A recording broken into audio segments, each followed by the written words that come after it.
ವೈದ್ಯರ ಹಣದಾಹ ಮತ್ತು ಆಸ್ಪತ್ರೆಯ ನಿರ್ಲಕ್ಷ್ಯಕ್ಕೆ ಬಾಣಂತಿಯೊಬ್ಬರು ಬಲಿಯಾಗಿದ್ದಾರೆ ಅನ್ನೋ ಆರೋಪ ಕೇಳಿ ಬರ್ತಾ ಇದೆ. ಅವಳಿ ಮಕ್ಕಳ ತಾಯಿಯ ಸಾವಿಗೆ ಆಸ್ಪತ್ರೆ ಮಾಡಿದಂಥ ಎಡವಟ್ಟು, ನಿರ್ಲಕ್ಷ್ಯ, ವೈದ್ಯರು ತೋರಿಸಿದಂಥ ಧನದಾಹ ಕಾರಣ ಆಯ್ತಾ ಅನ್ನುವಂಥ ಪ್ರಶ್ನೆ. ಕ್ಲೌಡ್9 ಆಸ್ಪತ್ರೆಯ ವೈದ್ಯರ ಮೇಲೆ ಈ ಆರೋಪ ಕೇಳಿ ಬರ್ತಾ ಇದೆ. ಓಲ್ಡ್ ಏರ್ಪೋರ್ಟ್ ರಸ್ತೆಯಲ್ಲಿರುವಂತಹ ಕ್ಲೌಡ್9 ಆಸ್ಪತ್ರೆಯ ಮೇಲೆ ಈ ಆರೋಪ ಕೇಳಿ ಬರ್ತಾ ಇದೆ. ಸುಮಾರು 29 ಲಕ್ಷ ಬಿಲ್ ಮಾಡಿದ್ದಾರೆ. ಇದೀಗ ಆ ಬಾಣಂತಿಯು ಕೂಡ ಮೃತಪಟ್ಟಿದ್ದಾರೆ ಮತ್ತು ಆ ರೋಗಿಯ ಅಥವಾ ಬಾಣಂತಿಯ ಮನೆಯವರ ಪರ್ಮಿಷನ್ ಇಲ್ಲದೆ ಬೇರೆ ಆಸ್ಪತ್ರೆಗೆ ಅವರನ್ನ ಮೂವ್ ಮಾಡಿದ್ದಾರೆ. ನಂತರ ಈಗ ಮೃತದೇಹ ಬಿಟ್ಟು ಕೊಡಬೇಕು ಅಂತಂದ್ರೆ ದುಡ್ಡು ಕೊಡಿ ಅಂತ ಬೇಡಿಕೆ ಇಡ್ತಾ ಇದ್ದಾರೆ ಅಂತ ಜೀವನ್ ಭೀಮಾನಗರ ಠಾಣೆಗೆ ಮೃತಪಟ್ಟಂತ ಬಾಣಂತಿ ಜನನಿಯವರ ಕುಟುಂಬಸ್ಥರು ದೂರು ಕೊಟ್ಟಿದ್ದಾರೆ. ಜನನಿಯವರ ಸಾವಿಗೆ ಕಾರಣ ಆಗಿರೋದು ಆಸ್ಪತ್ರೆಯ ನಿರ್ಲಕ್ಷ್ಯ, ವೈದ್ಯರ ನಿರ್ಲಕ್ಷ್ಯ ಮತ್ತು ಎಡವಟ್ಟು. ಇದೆಲ್ಲದಕ್ಕೆ ಕಾರಣ. ನಾವು ಕ್ಲೌಡ್9 ಆಸ್ಪತ್ರೆಗೆ ಅವರನ್ನು ಅಡ್ಮಿಟ್ ಮಾಡಿದ್ವಿ. ನಮ್ಮನ್ನ ಕೇಳದೆ ಅಥವಾ ನಮ್ಮಿಂದ ಅನುಮತಿಯನ್ನ ಪಡೆಯದೆ ಬೇರೊಂದು ಆಸ್ಪತ್ರೆಗೆ ಅವರನ್ನು ಶಿಫ್ಟ್ ಮಾಡಿದ್ರು ಮತ್ತು ಅವರ ನಿರ್ಲಕ್ಷ್ಯದ ಕಾರಣಕ್ಕಾಗಿಯೇ ನಾವು ನಮ್ಮ ಮನೆಯ ಮಗಳನ್ನ ಕಳ್ಕೊಂಡಿದ್ದೀವಿ ಅಂತ ಕುಟುಂಬಸ್ಥರು ಆರೋಪಿಸ್ತಾ ಇದ್ದಾರೆ. ಈ ಬಗ್ಗೆ ಹೆಚ್ಚಿನ ಡೀಟೇಲ್ ನೀಡೋದಕ್ಕೆ ನಮ್ಮ ಪ್ರತಿನಿಧಿ ಸತ್ತಾರ್ ನೇರ ಸಂಪರ್ಕದಲ್ಲಿ. ಸತ್ತಾರ್, ಈಗ ಕುಟುಂಬ ಸದಸ್ಯರು ಏನು ಆರೋಪ ಮಾಡ್ತಾ ಇದ್ದಾರೆ ಮತ್ತು ಆ ಆರೋಪಗಳಿಗೆ ಕಾರಣ ಏನು ಕೊಡ್ತಿದ್ದಾರೆ ಕುಟುಂಬ ಸದಸ್ಯರು? ಗರ್ಭಿಣಿಯಾಗಿದ್ದ ಜನನಿಯವರ ಡೆಲಿವರಿ ಡೇಟ್ ಇದ್ದದ್ದು ಜುಲೈ 5ಕ್ಕೆ. ಬಟ್ ಕ್ಲೌಡ್9 ಆಸ್ಪತ್ರೆಯಲ್ಲಿ ಡೆಲಿವರಿ ಆಪರೇಷನ್ ಆಗಿರುವಂಥದ್ದು ಮೇ 2ನೇ ತಾರೀಕೆ. ಅಂದರೆ ಸರಿ ಸುಮಾರು 2 ತಿಂಗಳ ಮೊದಲೇ ಇವರು ಡೆಲಿವರಿ ಮಾಡ್ತಾರೆ. ಬಟ್ ಅದಕ್ಕೊಂದಿಷ್ಟು ಕಾರಣ ಕೂಡ ಅವರು ಸಮಜಾಯಿಸಿ ಕೊಡ್ತಿರುವಂಥದ್ದು. ಯಾವಾಗ ಈ ಒಂದು ಡೆಲಿವರಿ ಆಪರೇಷನ್ ಆಗುತ್ತಾ ಆ ಒಂದು ಸಂದರ್ಭದಲ್ಲಿ ಇಂಟರ್ನಲ್ ಬ್ಲೀಡಿಂಗ್ ಆಗಿರುತ್ತೆ. ಬಟ್ ಯಾವುದೇ ರೀತಿಯ ಮುಂಜಾಗ್ರತೆ ಕ್ರಮ ವಹಿಸದೆ ಇವರೊಂದು ಮಾಡಿರೋದು ನಿರ್ಲಕ್ಷ್ಯ ತೋರಿದ್ರಿಂದ ಇಂಟರ್ನಲ್ ಬ್ಲೀಡಿಂಗ್ ಆಗುತ್ತೆ. ಈ ಒಂದು ಸಂದರ್ಭದಲ್ಲಿ ಅವರು ಚಿಂತಾಜನಕ ಸ್ಥಿತಿಗೆ ತಲುಪ್ತಾರೆ. ಈ ಒಂದು ಸಂದರ್ಭದಲ್ಲಿ ತಮ್ಮ ಪತಿಗೆ ಯಾವುದೇ ರೀತಿಯಲ್ಲಿ ಮಾಹಿತಿಯನ್ನು ನೀಡದೆ ಕ್ಲೌಡ್9 ಆಸ್ಪತ್ರೆಯವರು ರಾತ್ರಿ ಮಣಿಪಾಲ ಆಸ್ಪತ್ರೆಗೆ ಶಿಫ್ಟ್ ಮಾಡಿದ್ದಾರೆ ಅನ್ನೋ ಆರೋಪವನ್ನು ಕುಟುಂಬಸ್ಥರು ಮಾಡ್ತಿರುವಂಥದ್ದು.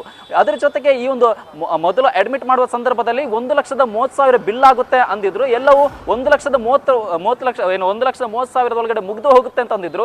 ಬಟ್ ಕಡೆ ತನಕ ಏನು ನೋಡಿದ್ರೆ ಸರಿಸುಮಾರು 30 ಲಕ್ಷ ಬಿಲ್ ಆಗಿರುವಂಥದ್ದು. ಇದೀಗ ಇಡೀ ಕುಟುಂಬಸ್ಥರೇ ಕಂಗಲಾಗಿರುವಂಥದ್ದು. ಮತ್ತೊಂದು ವಿಚಾರವನ್ನು ಇಲ್ಲಿ ಗಮನಿಸಲೇಬೇಕಾಗುತ್ತೆ. ಅವರು ಮೃತಪಟ್ಟ 1.5 ದಿನ ಆದರೂ ಕೂಡ ಇನ್ನೂ ಕೂಡ ಮೃತದೇಹವನ್ನು ಕುಟುಂಬಸ್ಥರಿಗೆ ಹಸ್ತಾಂತರ ಮಾಡುವಂತಹ ಒಂದು ಕೆಲಸ ಆಗಿಲ್ಲ. ಅದಕ್ಕೆ ಮುಖ್ಯ ಕಾರಣ ಈ 2 ಆಸ್ಪತ್ರೆ ನಡುವೆ ಇರುವಂತಹ ಏನು ಅವರು ಮಾತುಕತೆ ಮಾಡಬೇಕಾಗಿತ್ತು. ಬಟ್ ಇದುವರೆಗೂ ಕೂಡ ಆಗಿಲ್ಲ. ಇದೇ ಒಂದು ಕಾರಣಕ್ಕೆ ನಿನ್ನೆ ಬೆಳಿಗ್ಗೆಯಿಂದಲೇ ಇಡೀ ಕುಟುಂಬಸ್ಥರ ಮೃತದೇಹಕ್ಕಾಗಿ ಕಾಯ್ತಾ ಇರುವಂತಹ ಒಂದು ಪರಿಸ್ಥಿತಿ ನಿರ್ಮಾಣವಾಗಿರುವಂಥದ್ದು. ಒಂದು ಕಡೆ ಆ ಒಂದು ಜನನಿಯನ್ನು ನಮ್ಮ ಏನು ಉಳಿಸಿಕೊಳ್ಳಕ್ಕಾಗಿಲ್ಲಲ್ವಾ ಅನ್ನೋ ನೋವು ಒಂದು ಕಡೆ ಆದರೆ, ಇದೀಗ ಮೃತದೇಹಕ್ಕಾಗಿ ಹೋರಾಟ ಮಾಡಬೇಕಾದ ಪರಿಸ್ಥಿತಿ ನಿರ್ಮಾಣವಾಗಿರುವಂಥದ್ದು. ಈ ಬಗ್ಗೆ ನ್ಯೂಸ್ ಫಸ್ಟ್ ಕೂಡ ಬೆಳಗ್ಗೆ ಒಂದು ವರದಿಯನ್ನು ಪ್ರಸಾರ ಮಾಡಿತ್ತು. ಇದರ ನಂತರದಲ್ಲಿ DHO ಅಂದ್ರೆ ಆರೋಗ್ಯ ಅಧಿಕಾರಿ ಇದೀಗ ಆಸ್ಪತ್ರೆ ಆಡಳಿತ ಮಂಡಳಿಗೆ ಒಂದು ಕ್ಲಾಸ್ ಅನ್ನು ತಗೊಂಡಿದ್ದಾರೆ. ಹಣದ ಕಾರಣಕ್ಕೆ ಯಾವುದೇ ಕಾರಣ ಕೂಡ ನೀವು ಮೃತದೇಹವನ್ನು ಪೆಂಡಿಂಗ್ ಇಡಂಗಿಲ್ಲ. ಮೊದಲಿಗೆ ಎಕ್ಸಾಕ್ಟ್ಲಿ ಸತ್ತಾರ್, ಯಾಕಂತಂದ್ರೆ ರಮೇಶ್ ಕುಮಾರ್ ಸಚಿವರಾಗಿದ್ದಂತ ಸಂದರ್ಭದಲ್ಲೂ ಒಂದು ಕಾಯ್ದೆಯನ್ನೇ ಜಾರಿ ತರಲಾಗಿತ್ತು, ಮೃತದೇಹವನ್ನ ಇಟ್ಕೊಳ್ಳಂಗಿಲ್ಲ ಅಂತ. ಸೊ ಇದು ಆಸ್ಪತ್ರೆ ಅವರಿಗೆ ಗೊತ್ತಿಲ್ವಾ ಅಥವಾ ಗೊತ್ತಿದ್ದು ಕಳ್ಳಾಟ ಆಡ್ತಾ ಇರೋದಾ? ಯಾಕಂದ್ರೆ ಆಸ್ಪತ್ರೆ ಖಂಡಿತವಾಗಿ ಗೊತ್ತಿರುತ್ತೆ ಯಾವುದೇ ಒಂದು ಈ ಒಂದು ಸಂದರ್ಭದಲ್ಲಿ ಮೃತದೇಹವನ್ನು ಮೊದಲು ಹಸ್ತಾಂತರ ಮಾಡಬೇಕಾಗುತ್ತೆ. ಮಾನವೀಯತೆ ನೆಲೆಯಿಂದಲೂ ಕೂಡ ಕಾನೂನು ನೆಲೆಯಿಂದಲೂ ಅದು ಮಾಡಬೇಕಾಗಿತ್ತು.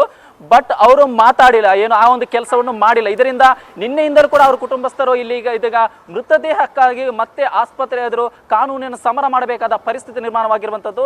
ಈ ಬಗ್ಗೆ ಮಾತನಾಡೋದಕ್ಕೆ ಜನನಿಯವರ ಪತಿ ಕೇಶವ್ ನಮ್ಮ ಜೊತೆ ಇದ್ದಾರೆ. ಅವ್ರನ್ನೇ ಮಾತನಾಡಿಸ್ಕೊಂಡು ಹೋಗ್ತೀರಿ.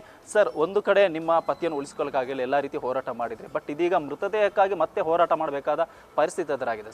ಸರ್, ಬೆಳಗ್ಗೆಯಿಂದ ಕಾಯ್ತಿದ್ದೀರಿ. ಇವಾಗ ಕೊಡ್ತೀನಿ ಅಂದಿದ್ದಾರೆ, ಇನ್ನೂ ಎಷ್ಟೊತ್ತಾಗುತ್ತಂತ ಗೊತ್ತಿಲ್ಲ. ಈ ಥರ ಪರಿಸ್ಥಿತಿ ಇನ್ನೊಬ್ಬರಿಗೆ ಕನಸಲ್ಲೂ ಯಾರು ಕಾಣಕೂಡದು. ಇದು ತುಂಬ ಅಂದರೆ ನಮಗೇನು ಇದ್ರ ಬಗ್ಗೆ ಗೊತ್ತಿಲ್ಲ. ಆಲ್ರೆಡಿ ನಾವು ಕಳ್ಕೊಂಡಿದ್ದೀರಿ. ಇದಕ್ಕೆ ಮೇಲೆ ಕಳ್ಕೊಳಕ್ಕೆ ಏನಿಲ್ಲ. ದೇಹ ಆದರೆ ಕೊಟ್ರೇನು ನಾವು ಏನು ಸ್ವಲ್ಪ ಕಣ್ಣೀರು ಹಾಕಿ ಇದು ಮಾಡ್ಬೋದು ಅಷ್ಟೇ. ಕೊಡ್ತೀನಿ ಅಂದಿದ್ದಾರೆ. ಸುಮಾರು ಇನ್ನೊಂದು 10 ನಿಮಿಷ ಆಗುತ್ತಾ, ಅರ್ಧ ಅವರ್ ಆಗುತ್ತಾ ಗೊತ್ತಿಲ್ಲ. ಅದೇ ಸರ್, ನಿನ್ನೆಯಿಂದಲೂ ನಿಮ್ಮ ಜೊತೆ ಕಾಂಟ್ಯಾಕ್ಟಲ್ಲಿದ್ದೆ. ನಿನ್ನೆಯಿಂದಲೂ ನೀವು ಹೋರಾಟ ಮಾಡ್ತಾ ಇದ್ದೀರಿ, ಸ್ಟೇಷನ್ ಹೋಗ್ತೀರಿ, ಆಸ್ಪತ್ರೆ ಬರ್ತೀರಿ, DHO ಕಚೇರಿ ಹೋಗ್ತೀರಿ. ಯಾಕೆ ಸರ್ ಈ ಒಂದು ಮೃತದೇಹ ಕೊಡಲು ಇಷ್ಟೊಂದು? ಯಾಕಂದರೆ ಇವ್ರಿಗೆ ಮಾನವೀಯತೆಗಿಂತ ಹೆಚ್ಚಾಗಿ ಹಣನೇ ಹೆಚ್ಚಾಯ್ತಾ ಹೆಂಗೆ ಸರ್? ಸರ್, ಹಣ ಇದ್ರೇ ಏನಾನು ಆಚೆ ಬರೋಕ್ಕೆ ಎಕ್ಸಾಂಪಲ್ ಅಂದರೆ ನಾನು ಒಬ್ಬನೇ. ಈಗ ಇದೆಲ್ಲ ನೋಡೋರು ಸುಮಾರು ಲಕ್ಷಾಂತರ ಜನ ನೋಡ್ತಾರೆ. ದುಡ್ಡಿಗೆ ಮನುಷ್ಯನಿಗೆ ಬೆಲೆ ಅನ್ನೋದು ಇದರಲ್ಲೇ ಗೊತ್ತಾಗುತ್ತೆ ಸರ್. ಬಡವ ಏನು ಮಾಡೋಕ್ಕಾಗಲ್ಲ, ಅಳೋದು ಒಂದು ಬಿಟ್ಟರೆ ಬೇರೆ ಏನು ಮಾಡೋಕ್ಕಾಗಲ್ಲ ಸರ್. ಅಂದರೆ ನಿಮ್ಮ ಮಡದಿಯನ್ನು ನೀವು ನಡೆಸ್ಕೊಂಡೇ ಕರ್ಕೊಂಡ್ಬರ್ತೀರಿ ಟೆಸ್ಟಿಂಗ್ ಅಂತ. ಇದಾದ ಸಂದರ್ಭದಲ್ಲಿ ಅವ್ರಿಗೆ ಪ್ರಿಕಾಷನ್ ಕೊಡ್ತಾರೆ, ಅವರಿಗೆ ಕಾರಲ್ಲಿ ಊತ ಕಾಣಿಸ್ಕೊಳ್ಳುತ್ತೆ, ಅದಾದ ನಂತರ ಮತ್ತೆ ಅಡ್ಮಿಟ್ ಮಾಡ್ತಾರೆ. ಆ ಒಂದು ಸಂದರ್ಭದಲ್ಲಿ ಏನಾಯ್ತು ಸರ್? ಅದು ಯಾವುದೋ ಟ್ಯಾಬ್ಲೆಟ್ ಕೊಟ್ಟು ಒಂದು ದಿನಕ್ಕೆ 3 ಟೈಮ್ ತಗೋ ಅಂತ ಹೇಳಿದ್ರು. ಫಸ್ಟ್ ವಾರಕ್ಕೆ 1, 2ನೇ ವಾರಕ್ಕೆ 2, 3ನೇ ವಾರಕ್ಕೆ 3.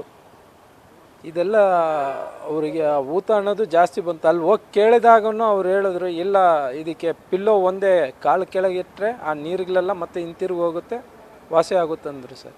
25ನೇ ತಾರೀಕು ಟೆಸ್ಟಲ್ಲೂ ಅದೇ ಮೆನ್ಷನ್ ಮಾಡಿದ್ರು. ಯಾವಾಗ ಇವರು ಹಣಕ್ಕೆ ಬೇಡಿಕೆ ಇರೋ ಶುರು ಮಾಡಿದ್ರು, ನೀವು ಕೂಡ ಅಲ್ಲಿಂದ ಅಂದರೆ ಬೇರೆ ಆಸ್ಪತ್ರೆ ಶಿಫ್ಟ್ ಮಾಡುವಂಥ ಒಂದು ಯೋಚನೆ ಮಾಡ್ತೀವಿ, ತಮ್ಮ ಮಕ್ಕಳು ಇಲ್ಲಿ ಬೇಡ ಸರ್ಕಾರಿ ಆಸ್ಪತ್ರೆಗೆ ಹೋಗೋಣ, ಇಂದಿರಾ ಗಾಂಧಿ ಆಸ್ಪತ್ರೆಗೆ ಹೋಗೋಣ ಅಂತ ನೀವು ಹೋಗ್ತಾ ಇದ್ರಿ. ಆ ಒಂದು ಸಂದರ್ಭದಲ್ಲಿ ಯಾರು ಸರ್ ನಿಮಗೆ ಕಾಲ್ ಮಾಡಿ ಇಲ್ಲ ಮತ್ತೆ ಇದೇ ಆಸ್ಪತ್ರೆಗೆ ಬನ್ನಿ ಅಂತ? ಡಾಕ್ಟರ್ ಸರ್, ಅದೇ ಡಾಕ್ಟರ್ ಸಂಧ್ಯಾ ಡಾಕ್ಟ್ರು, Cloud9ನಲ್ಲಿರೋ ಸಂಧ್ಯಾ ಡಾಕ್ಟ್ರು. ನಿಮ್ಮ ಹೆಂಡತಿಗೆ ತುಂಬ ಕ್ರಿಟಿಕಲ್ ಆಗಿದೆ, ಬೇಗ ಬಂದರು. ನನಗೆ ಇಲ್ಲಿ ಬಂದ್ಬಿಟ್ಟು ದುಡ್ಡು ಕಟ್ಟೋಕ್ಕೆ ಮಕ್ಕಳಿಗೆ NICನಲ್ಲಿ ಇಡೋಕ್ಕೆ ಒಂದು ಮಗುಗೆ 30,000, 2 ಮಗುಗೆ 60,000 ಅಡಿಷ್ನಲ್ ಚಾರ್ಜಸ್ ಎಲ್ಲ ಇದೆ. ನನ್ನ ಕೈನಲ್ಲಿ ಆಗಲ್ಲ ಸರ್. ಒಂದು ದಿನಕ್ಕೆ 90,000 ರೂಪಾಯಿ, ಕಡಿಮೆ ಅಂದ್ರೂ ಒಂದು 15-20 ದಿನ ಮೇಲೆ ಆಗುತ್ತೆ. ನಾನು ಈ ದುಡ್ಡನ್ನ ನಾನು ಎಲ್ಲಿ ಹೋಗಿ ನಾನು ಇದು ಮಾಡೋಕ್ಕಾಗೋದು? ಅದರಿಂದ ನಾನು ಗೌರ್ಮೆಂಟ್ ಹಾಸ್ಪಿಟ್ಲಿಗೆ, ಇಂದಿರಾ ಗಾಂಧಿ ಹಾಸ್ಪಿಟ್ಲಿಗೆ ಹೋಗ್ತಾಯಿದ್ದೆ. ಕೋರಮಂಗಲ ಹತ್ರ ಹೋದಾಗ ಇವ್ರು ಕಾಲ್ ಮಾಡಿ ಈ ಥರ ಕ್ರಿಟಿಕಲ್ ಅಂದರು. ಮತ್ತೆ ಅಲ್ಲಿಂದ ರಿಟರ್ನ್ ಬಂದರೆ ಮತ್ತು 2 ದಿನ ಬಿಟ್ಬಿಟ್ಟು ಮತ್ತೆ ಹೋಗಿದ್ದೆ. 4ನೇ ತಾರೀಕು ಮತ್ತೆ ನಾನು ಬೇರೆ ಪ್ರೈವೇಟ್ ಆಂಬುಲೆನ್ಸ್ ಕರ್ಕೊಂಡೋಗಿ ಬೇರೆ ಹಾಸ್ಪಿಟಲ್ ಶಿಫ್ಟ್ ಮಾಡೋಕ್ಕೂ ಅವಾಗೂ ಅವರು ದುಡ್ಡು ಕರೆದಿರ ನಾನು ಬಿಡಲ್ಲ. ನಾನು ಹೇಳೋದು, ಒಂದು ಮಗುನಾದರೆ ಕೊಡಿ, ತುಂಬ ವೀಕ್ ಇರೋ ಮಗು ಕೊಡಿ, ನಾನು ಬೇರೆ ಕಡೆ ಅಡ್ಮಿಟ್ ಮಾಡ್ತೀನಿ, ಅದಕ್ಕೂ ಒಪ್ಪಿಲ್ಲ ಸರ್. ಅಂದರೆ ಅವ್ರನ್ನ ಶಿಫ್ಟ್ ಮಾಡುವ ಟೈಮಲ್ಲಿ ನಿಮ್ಮ ಗಮನಕ್ಕೆ ಬಂದಿತ್ತಾ, ಬರದೇ ಶಿಫ್ಟ್ ಮಾಡಿದ್ರೆ ಹೆಂಗೆ ಸರ್ ಅವರು? ಯಾರನ್ನ ಸರ್? ನಿಮ್ಮ ವೈಫ್ನ ಶಿಫ್ಟ್ ಮಾಡುವಾಗಿಲ್ಲ ಆಸ್ಪತ್ರೆ Cloud9 ಅವರು ಈಗ ಆಸ್ಪತ್ರೆಗೆ ಶಿಫ್ಟ್ ಮಾಡ್ತಾರಲ್ಲ, ಆ ಟೈಮ್ನಲ್ಲಿ ನಿಮ್ಮ ಗಮನಕ್ಕೆ ಬಂದಿತ್ತಾ ಅಥವಾ ಆಮೇಲೆ ಬಂತ ಅಂತ? ಸರ್, ಅವ್ರು ಕಾಲ್ ಮಾಡಿ ಈ ಥರ ಕ್ರಿಟಿಕಲ್ ಆಗಿದ್ದಾರೆ ಅಂದಿದ್ದಕ್ಕೆ ನಾವು ಅಲ್ಲಿಂದ ರಿಟರ್ನ್ ಬಂದಿದ್ದು ಸರ್. ಇಲ್ಲಾಂದರೆ ನಾನು ಮತ್ತೆ ಮಕ್ಕಳನ್ನ ಸೇಫ್ ಮಾಡೋಕ್ಕೆ ನಾವು ಹೋಗ್ತಾಯಿದ್ದೆ. ಇಲ್ಲಿ ನಾನು ಚಾರ್ಜಸ್ ಪೇಯಬಲ್ ಆಗೋದಿಲ್ಲ ಸರ್, ನನ್ನ ಕೈನಲ್ಲಿ ಅಫೋರ್ಡಬಲ್ ಇಲ್ಲ ಸರ್. ಒಂದು ದಿನಕ್ಕೆ 90,000 ಅಂದರೆ ನಾನು ಎಲ್ಲಿ ಸರ್ ಹೋಗೋದು? 15-20 ದಿನ ಆದರೆ ಇಡಬೇಕು ಸರ್. ನೀವೇನು ಕೆಲಸ ಮಾಡ್ಕೊಂಡಿದ್ದೀರಿ? ನಾವು ಡ್ರೈವರ್ ಸರ್, ನಾನು ಡ್ರೈವರು. ಅಂದರೆ ಈ ದುಡ್ಡನ್ನು ಹೆಂಗೆ, ಅಂದರೆ ನೀವು ಸಾಲ ಮಾಡಿದ್ರಿಂದ ಗೊತ್ತಾಯಿತು, ಒಂದಿಷ್ಟು ಲೋನ್ ಮಾಡಿದ್ರಿಂದ ಗೊತ್ತಾಯಿತು, ಒಂದಿಷ್ಟು ತಮ್ಮ ಜಾಗ ನಡವಿದ್ರಿಂದ ಗೊತ್ತಾಯ್ತು ಸರ್, ಹೆಂಗೆ ಮಾಡಿ? ಇಲ್ಲ ಸರ್, ಲೋನಲ್ಲೇ ಇಲ್ಲ ಸರ್. ಎಲ್ಲ ಯಾರ್ಯಾರು ಕೊಡ್ತಾರೋ ಬಡ್ಡಿಗಂತ ಎಲ್ಲರ ಹತ್ರ 5%, 10% ಅಂಥದ್ದು ನಾನು ತೊಗೊಂಡಿದ್ದೀನಿ. ಈಗ 14 ಲಕ್ಷ ರೂಪಾಯಿವರೆಗೂ ನಾನು ಸಾಲಗಾರ. ಇವಾಗ ಈ ದುಡ್ಡನ್ನ ಹೆಂಗೆ ಹಿಂತಿರುಗಿ ಕೊಡೋದು ಇನ್ನೂ ಎಷ್ಟು ವರ್ಷ ಆಗುತ್ತಂತ ಗೊತ್ತಿಲ್ಲ. ರಕ್ಷತ್, ಇವಿಷ್ಟು ಅವರ ಪತಿ ಹೇಳ್ತಿರುವಂತಹ ಮಾತು. ಅಂದರೆ ಒಂದು ಕಡೆ ಜೀವವನ್ನು ಉಳಿಸ್ಕೊಳ್ಳೋಕ್ಕಾಗಿಲ್ಲ, ಬಟ್ ಇನ್ನೊಂದು ಕಡೆಯಲ್ಲಿ ಇನ್ನೂ ಕೂಡ ಕುಟುಂಬಸ್ಥ ಯಾವುದೋ ಮೃತದೇಹದ ಹಸ್ತಾಂತರ ಪ್ರಕ್ರಿಯೆ ಆಗಿಲ್ಲ. ಈ ರೀತಿಯ ಈ ಪ್ರಕ್ರಿಯೆ ಏನಿದೆ, ಇದುವರೆಗೂ ಇಷ್ಟೊಂದು ಹೋರಾಟ ಮಾಡಿದರೂ ಕೂಡ ಇನ್ನೂ ಕೂಡ ಆಸ್ಪತ್ರೆ ಕಡೆಯಿಂದ ಯಾವುದೇ ರೀತಿಯ ಮೃತದೇಹ ಹಸ್ತಾಂತರ ಮಾಡೋ ಕಡೆ ನಿಟ್ಟಿನಲ್ಲಿ ಮಣಿಪಾಲ್ ಆಸ್ಪತ್ರೆ ಸ್ಪಂದಿಸಿದ್ರು ಕೂಡ Cloud9 ಆಸ್ಪತ್ರೆಯಿಂದ ಒಬ್ಬರೇ ವೈದ್ಯರು ಕೂಡ ಈ ಬಗ್ಗೆ ಯಾವುದೇ ರೀತಿಯ ಕ್ರಮ ವಹಿಸಿಲ್ಲ ಅಂತ ಅವರ ಪತಿ ಆರೋಪ ಮಾಡ್ತಿರುವಂಥದ್ದು. ರಕ್ಷತ್, ನ್ಯೂಸ್ ಫಸ್ಟ್ ನಿರ್ಭೀತಿಯಿಂದ ನಿಮ್ಮ ಪರವಾಗಿ.